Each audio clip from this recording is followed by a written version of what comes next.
Bonjour Loïc, on se retrouve aujourd'hui pour un entretien un peu inattendu. En effet, on ne pouvait pas se douter jusqu'à il y a quelques jours que la France allait être mise à genoux par des adolescents entre 14 et 18 ans. Ça a été un fait un peu étonnant qui nous a obligés à revoir le programme des vidéos.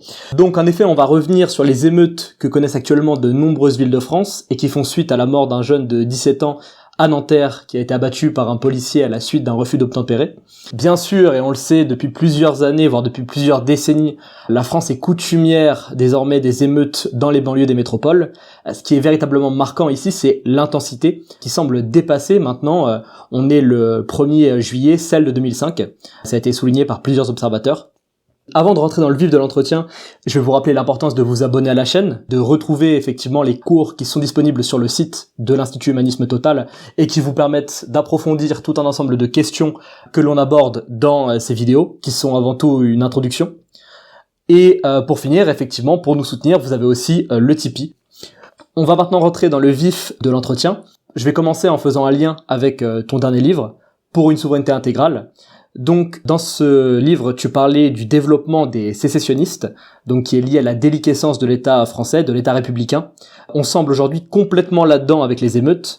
Est-ce que tu peux revenir justement sur ce phénomène des sécessionnistes? Est-ce que tu peux le développer? Alors effectivement, comme tu l'as souligné depuis mardi maintenant, depuis le 27 juin, on assiste à des épisodes totalement inédits, il faut le dire, sans précédent. Effectivement, on parle de 2005, mais là je pense qu'on a franchi encore un cap supplémentaire.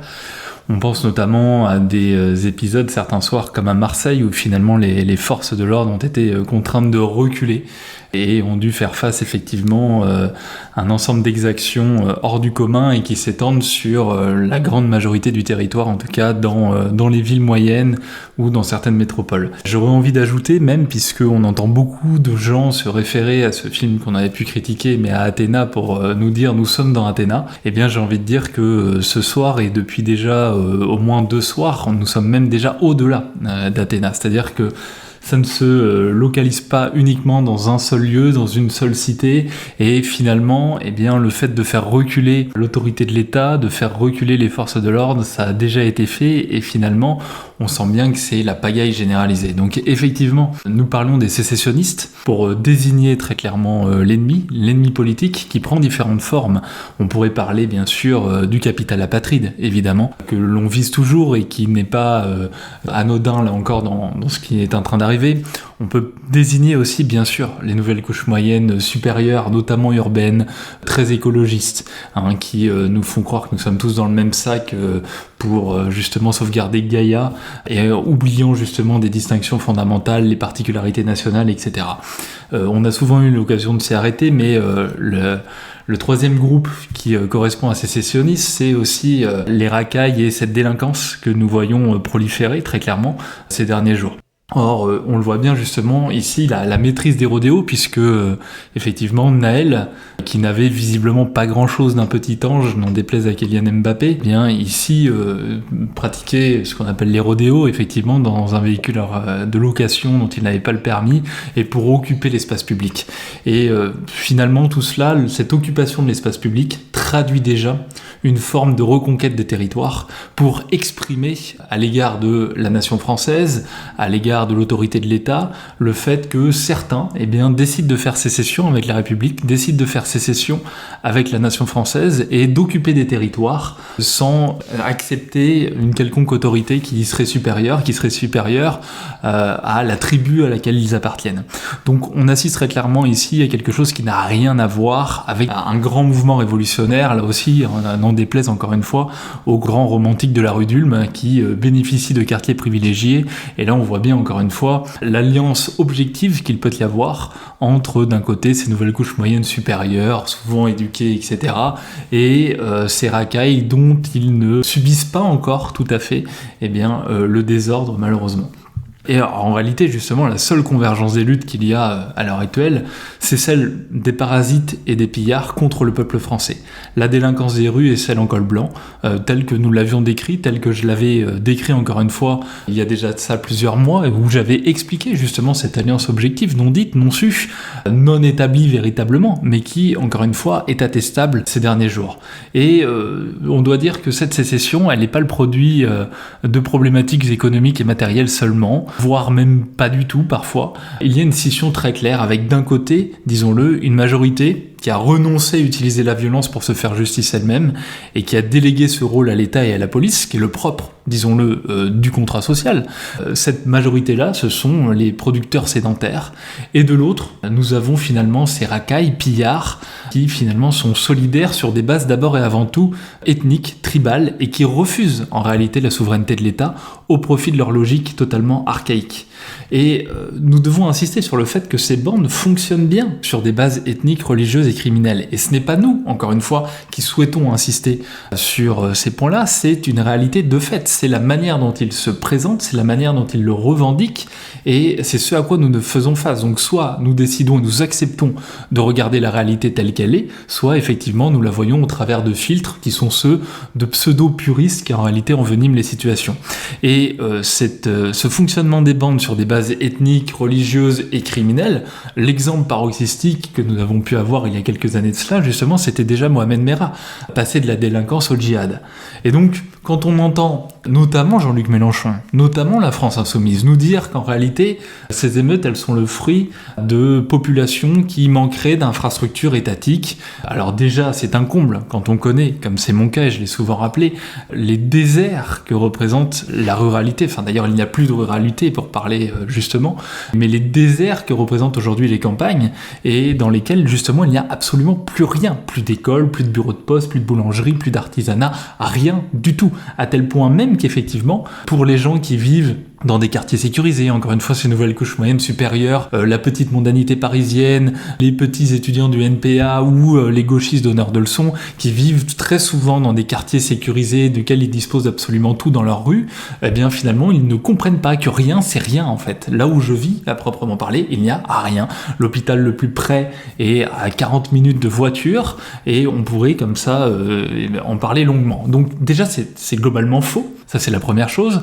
Pour les écoles, j'en parle même pas. Hein. Dans les campagnes françaises, c'est une catastrophe. Et au contraire, toutes ces infrastructures étatiques se présentent à eux, à ceux qui ont décidé de faire sécession ici dont nous parlons aujourd'hui, comme un obstacle entre eux-mêmes et leur volonté de nuisance, en réalité. C'est-à-dire que finalement, eh bien, chaque fois qu'une infrastructure étatique se présente à eux, l'objectif conscient, à l'heure actuelle peut-être pour certains, inconscient pour une majorité peut-être, c'est de le détruire, parce que derrière se présente à eux justement l'État-nation qu'ils refusent par définition.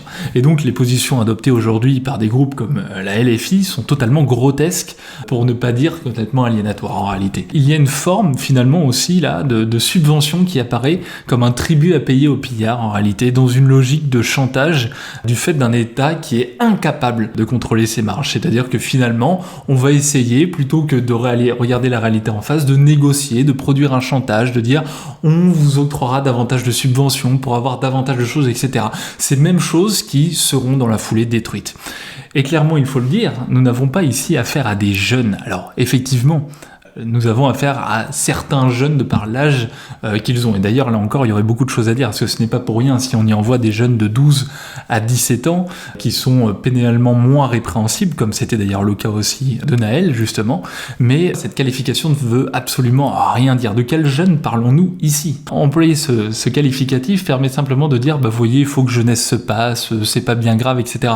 Mais non, la majorité des jeunes aujourd'hui en France, ils se tiennent correctement, ils se tiennent droit, ils n'ont pas décidé de faire sécession, ils ne remettent pas en cause la loi, etc. Et c'est pas pour autant, justement, qu'ils ne sont pas en capacité, au contraire même, d'avoir une réponse politique efficace et efficiente, et c'est ce dont ils ont envie. Là, on n'est pas du tout sur un versant politique au sens où on entrevoirait ici une ouverture plausible et paisible pour l'entièreté de la nation. Au contraire, on est sur des exactions tribalistiques qui consistent justement à mettre un terme à l'État-nation et au peuple qui vit dans cet État-nation et qui l'a constitué. Merci pour cet approfondissement du concept de sécessionniste. Comme je le disais plus tôt, c'est des développements que vous pouvez retrouver donc dans Pour une souveraineté intégrale, publié aux éditions Perspectives Libres. Donc je vous invite vraiment à vous procurer le livre. Pour continuer sur ce sujet, on va maintenant parler d'un sujet hautement sensible, l'immigration. Pour introduire un petit peu ce sujet, on a vu que le Premier ministre polonais sur Twitter a publié une vidéo où il compare un pays avec d'un côté une forte immigration, la France, montrant les émeutes, et de l'autre, voilà, de manière un peu caricaturale, il montre une Pologne paisible avec une immigration moindre. Évidemment, il construit une corrélation évidente entre une forte immigration et une forte insécurité. Donc, bien sûr, on comprend bien le caractère caricatural de ça, mais comment on pense le lien entre ces émeutes et la question de l'immigration? Parce qu'il y a bien un lien. Alors d'abord, encore une fois, il faut rompre avec l'idée d'après laquelle la lutte contre l'immigration serait intimement liée au racisme. Tout cela d'ailleurs, c'est quelque chose de très franco-français, très lié finalement au gauchisme en France, un gauchisme qui n'est que le revers, encore une fois, du libéralisme. Et c'est la raison pour laquelle nous nous défendons d'être de gauche, puisque la gauche a toujours été composée des libéraux. Et en fait, là encore une fois, on retrouve l'idée de libre circulation des individus, parce que cela participerait au bonheur de tous. On voit bien que malheureusement, ce n'est pas le cas, et ça participe au bonheur de personne, si ce n'est, encore une fois, à ceux qui ont des intérêts convergents dans la destruction de la souveraineté nationale, bien sûr. Mais finalement, pour une frange d'ailleurs de ceux qui participent de cette immigration, et surtout pour ceux qui la subissent de plein fouet, eh bien, en réalité, ce n'est absolument pas une chance, et c'est le cas pour absolument personne. Au contraire même, on pourrait voir justement dans l'instauration des frontières, comme l'avait très bien rappelé Régis Debray d'ailleurs dans son opuscule qui est un best-seller, à juste titre d'ailleurs, eh bien, qu'il y a là une vocation profondément humaniste et réellement internationaliste, c'est-à-dire entre les nations, bien comprises encore une fois. Et donc là, on voit bien qu'il y a un problème qui n'est pas uniquement, encore une fois, d'un ordre économique, et on ne peut pas penser ces problématiques migratoires à l'aune de ce que pouvaient en dire uniquement Marx ou Jaurès, etc., dans des flux et dans des problématiques culturelles qui sont d'un autre ordre, et dans une période où l'État s'est complètement délité, détruit, dépéri, pour laisser place justement aux mafias, aux groupes communautaires, à tous ceux qui, nous le disions précédemment, font sécession et décident finalement d'être en rupture vis-à-vis de ça. Il n'y a plus d'assimilation possible à ce titre-là, tout simplement. Non pas parce que nous ne le souhaiterions pas, d'accord, mais parce que de fait, la réalité face à laquelle nous sommes en présence ne le rend plus possible de par le délitement de l'État. Parce qu'il y a très clairement une chute de la République, incapable d'ailleurs de tenir à sa marge ceux qui refusent l'unité nationale, ce qui est le propre justement d'un État extrêmement faible, extrêmement affaibli, et tout cela correspond à la logique impulsée par nos derniers gouvernements successifs et qui vise à la destruction de l'État-nation au profit des eurorégions, du pacte girondin, de la destruction de la République, de territoires qui correspondent à ceux des intérêts justement de la classe dirigeante comme l'Union européenne, etc. Des choses que j'ai pu décrire dans mon dernier livre et que j'ai pu rappeler à longueur de vidéo. Enfin, il faut évidemment détruire, je le disais, ces mafias qui vivent sur cette immigration, qui contrôlent, l'instrumentalisent, permettent de rendre possible les passeurs qui jouent, on l'a vu récemment là aussi dans l'école qui est occupée par des migrants dans le 16e, qui sert justement à instaurer un rapport de force politique contre la population qui cherchait à ce qu'il n'y ait pas un énième bâtiment qui soit construit dans ce lieu, etc. Et où finalement, tout à coup, on arrive à organiser tout un réseau de migrants dont on nous laisserait croire qu'ils se déplacent d'eux-mêmes jusqu'à cette école, alors qu'en réalité, il n'en est rien. Donc, il nous faut évidemment un contrôle démocratique de l'État pour assurer la sécurité de tous, et on s'en sens le plus large. C'est-à-dire que nous fonctionnons sur nos deux jambes. Quand nous parlons de reconquête de la souveraineté nationale et de la souveraineté sur le travail, c'est parce que pour avoir une véritable sécurité sociale qui fonctionne, encore faut-il un État-nation qui soit la réciproque et le reflet d'une souveraineté populaire, politique et démocratique, donc qui soit en mesure de s'auto-déterminer à échelle nationale et qui ne soit pas aux mains justement de quelques tenants du capital. Et donc il faut la sécurité sur les territoires, bien sûr, parce que si déjà cette sécurité-là n'est même pas acquise, alors la sécurité politique et donc la sécurité sociale dans son sens le plus large, pas uniquement carte vitale, etc., mais le fait de pouvoir bénéficier effectivement de ce qui est trop vite considéré comme des acquis, mais qui demeure à conquérir, eh bien, est rendu impossible. Donc, tous les socialistes de par le monde, d'ailleurs, tous les mouvements de libération nationale seraient d'accord avec le discours que nous sommes en train de tenir là. Tous les pays, tous les groupes politiques, qu'ils soient socialistes ou non, de manière générale, le seraient aussi. Et donc, il n'y a rien d'aberrant. Ce qui est aberrant, justement, c'est de s'y refuser pour des raisons qui relèvent du gauchisme mental, du baltringage, et en réalité de l'incapacité, justement, à faire corps, à comprendre ce qu'est une nation et un mouvement de libération nationale. Oui, tu fais bien de le dire, il y a absolument rien de choquant dans ce que tu viens de dire. Ce que comprendraient nos contradicteurs gauchistes s'ils n'étaient pas stupides ou de mauvaise foi. Donc, pour poursuivre, on reste sur ce sujet des émeutes. On a vu des forces de police complètement dépassées par les événements. On avait déjà abordé le sujet des forces de l'ordre dans un précédent entretien, montrant que le problème était grandement le fait d'une destruction par la classe politique d'une véritable force de police républicaine. Est-ce que tu as quelque chose à ajouter à ce sujet ? Alors effectivement, le constat d'une police complètement démembrée, désarticulée, mal formée, mal contrôlée, etc., on l'a fait à plusieurs reprises, et d'ailleurs je renvoie justement ceux qui s'intéressent à notre long entretien sur cette question très récemment, qu'ils pourront retrouver sur la chaîne YouTube dans les dernières vidéos. Donc on va pas s'y étendre nécessairement davantage. Maintenant, ce constat est établi, il est très clair, nous le faisons nôtre nous aussi. Nous comprenons qu'il est lié en bonne partie à un manque d'effectifs et d'ailleurs à un recours du coup à certaines méthodes et pratiques que je décrivais dans la vidéo en lien justement avec cette destruction du service public, et qui est une destruction générale qui va de pair avec l'ensemble des secteurs du service public. On pourrait parler de la santé, de l'école, etc. C'est la même chose ici en réalité. Et donc, eh bien, on ne dispose plus d'une police républicaine, ce qui pose un certain nombre de problèmes, bien évidemment. Et tout cela corrobore, là encore, avec des choses que j'ai pu expliciter par ailleurs dans mon livre, mais aussi en vidéo, sur le techno-féodalisme, c'est-à-dire sur la recomposition territoriale et politique et économique que nous sommes en train de subir, et qui laisse entrevoir effectivement des tribus, des groupes ethniques, des groupes féodaux qui sont en train de prendre le contrôle des territoires et se défaire totalement de la République. Donc face à ça, disons-le, là où l'État est absent, doivent se constituer des poches de résistance encadrées, solidaires et organisées. Donc pas de remplacement de la police, mais acter le fait que l'État n'est plus capable de protéger seule la population française, et qui doit donc prendre acte de cela. Encore une fois, nous faisons le travail de prendre en compte la réalité telle qu'elle est et pas notre imaginaire. Et nous avons assisté sur les réseaux sociaux à des scènes où des travailleurs français tentent d'agir face justement à cette délinquance, mais se retrouvent seuls et ne peuvent rien faire. Il faut donc inverser la balance là où c'est encore possible. On a vu notamment cette vidéo de ce chauffeur poids lourd passer à tabac alors qu'il essayait justement de protéger en plus de ça une vieille dame. Et c'est là qu'on voit un peu les délires mentaux, encore une fois, des gauchistes qui présentent ça comme le grand soir. Déjà, ça montre que leur idée de la révolution est complètement stupide, et qu'en plus de ça, ils ne comprennent vraiment absolument rien à ce qui est en train de se passer. Donc nous formulerions la proposition d'une police populaire démocratique sur le modèle, typiquement, du citoyen soldat producteur, encore une fois. C'est-à-dire, pourquoi pas une sorte de pouvoir de maire subalterne. On sait très bien que le maire dispose dans sa commune de pouvoirs de police, et donc il est à l'intersection, en réalité, entre la police républicaine et le fait d'être élu, c'est-à-dire par voie démocratique, eh bien, une forme de maire subalterne, c'est-à-dire, finalement, proposer des citoyens soldats producteurs. Et ceux qui ne comprennent pas ça ne comprennent rien, en réalité, aux logiques présentes des mutations du capital que j'ai pu décrire pour une souveraineté intégrale. Des citoyens en armes, non pas sur un modèle libertarien, mais contrôlé et à même de suppléer, encore une fois, à l'inaction bien réelle de l'État. Il ne s'agit pas de tuer, mais d'empêcher les exactions à l'égard de la nation, tout simplement. Et donc, constituer ici des poches de résistance avec non pas des milices, mais bien de la police populaire démocratique, contrôlée, encadrée et régionalement aussi, ce serait là une première forme effectivement de résistance face à ceux qui décident de faire sécession. Tu as déjà commencé à répondre à la question que je vais te poser, mais face à ce désordre, on a face à nous un peuple français qui est complètement atomisé, hébété, qui ne sait pas du tout comment réagir. Que faire ?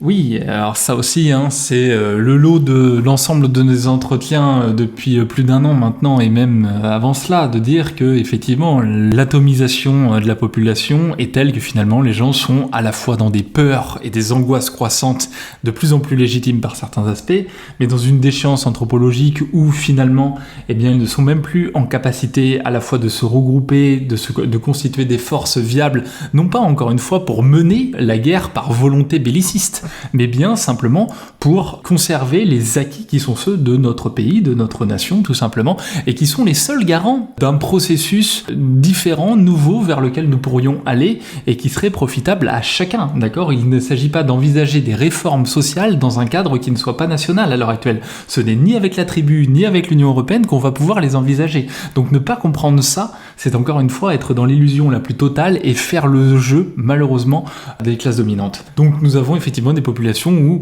il n'y a plus de famille, plus de travail, plus de communauté de proximité, plus de liens, plus d'ancrage, plus même de forme de religion au sens aussi de ce qui relie, etc. Et donc c'est la raison pour laquelle nous, à l'IHT, n'étant pas un parti politique, mais menant des actions que j'ai toujours décrites comme des actions à la fois métapolitiques et parapolitiques, nous axons sur ce côté parapolitique, c'est-à-dire que nous nous présentons et comme les continuateurs, les seuls continuateurs en réalité de la France contre ces sécessionnistes, dans l'objectif de restaurer l'État et de restaurer l'État-nation. Une nation que nous ne mystifions pas, que nous ne figeons pas dans un passé idéalisé, mais dont nous reconnaissons les acquis, les conquêtes, les particularités, et dont nous souhaitons justement les prolongements notamment de la Révolution, de la Commune, de 36, de 46, etc.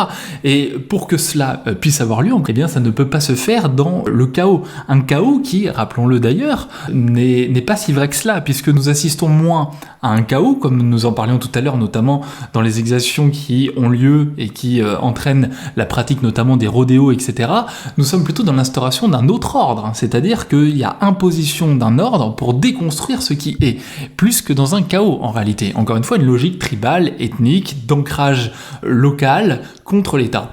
Et donc finalement, eh bien nous, ce que nous proposons, au contraire, d'ores et déjà, qui existe en acte chez nous, c'est un ancrage local et pas seulement du virtuel, c'est-à-dire reconstituer par nécessité, au regard de ce qui arrive, reconstituer une communauté à même de faire face, avec un ancrage local qui soit en mesure de nous protéger, de recréer des liens d'entraide contre les attaques présentes et à venir, de ne pas se laisser imposer aussi un mode de vie, c'est-à-dire ne pas se laisser imposer par définition ce que j'étais en train d'appeler un autre ordre, c'est-à-dire qu'en fait, d'autres manières de fonctionner. Là encore, dans la fin de mon livre, quand je parle des mutations anthropologiques qui a trait aux mutations que connaissent aujourd'hui la société, eh bien, ça sous-entend aussi ne pas se laisser imposer certaines manières de vivre, sous prétexte justement de tolérance, qui est d'ailleurs le refus de l'acceptation, de tolérance qui est un principe profondément libéral, communautariste, où il n'y a pas de contrat social, de pacte unitaire dans la nation, mais où chacun vit en fonction de sa petite communauté. Sauf que ça, c'est encore une fois des belles idéalités et surtout des normes sottises qui nient les rapports de force et qui oublient le fait que, en dernière instance, ceux qui auront le rapport de force qui leur seront le plus favorable imposeront aux autres leur mode de vie, quand bien même nous ne le souhaiterions pas. Et donc il s'agit, pour nous et chez nous, de reconstruire une camaraderie, de refaire du réseau aussi, ne serait-ce que pour retrouver des moyens à la fois de survivre, de bien vivre, de s'entraider au niveau du travail, etc. Et c'est tout cela que nous proposons, c'est tout ça que nous faisons pour pallier finalement le déficit de l'État, tout simplement.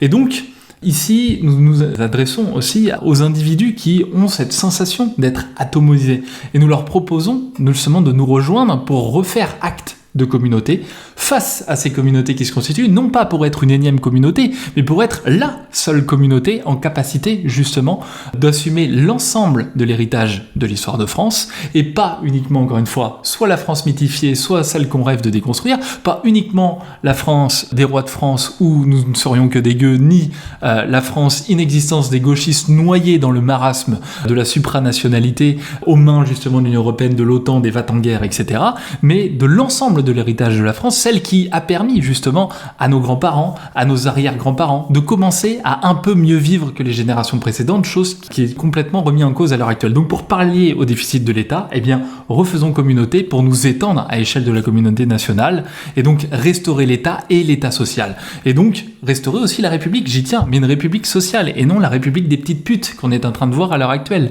C'est-à-dire de celles qui finalement n'ont pas respecté la République et qui, sous couvert justement de la République, l'ont complètement salie, puisque par définition la République étant la chose commune, eh bien en réalité aujourd'hui on est en train de déconstruire complètement tout ce qu'il peut y avoir de commun, et s'opposer à ça, ce serait justement être d'extrême droite, être fasciste, ou que sais-je encore. Il n'y a rien de plus faux, au contraire, nous avons une lutte de libération nationale à mener contre tous ceux, je le répète, qui font sécession, les tenants du capital apatride, ces racailles qui déferlent dans les rues, les nouvelles couches moyennes supérieures, c'est-à-dire tous ceux qui participent notamment dans les milieux urbains d'emplois un peu plus qualifiés et surtout d'une certaine rente, et qui finalement, vivant dans les milieux sécurisés, fantasment, c'est tout le projet cinématographique d'Athéna, etc., fantasme sur la racaille qui est en train de déconstruire un pays, parce que pour eux, un pays, comme pour Jacques Attali, pour eux, un pays est un hôtel.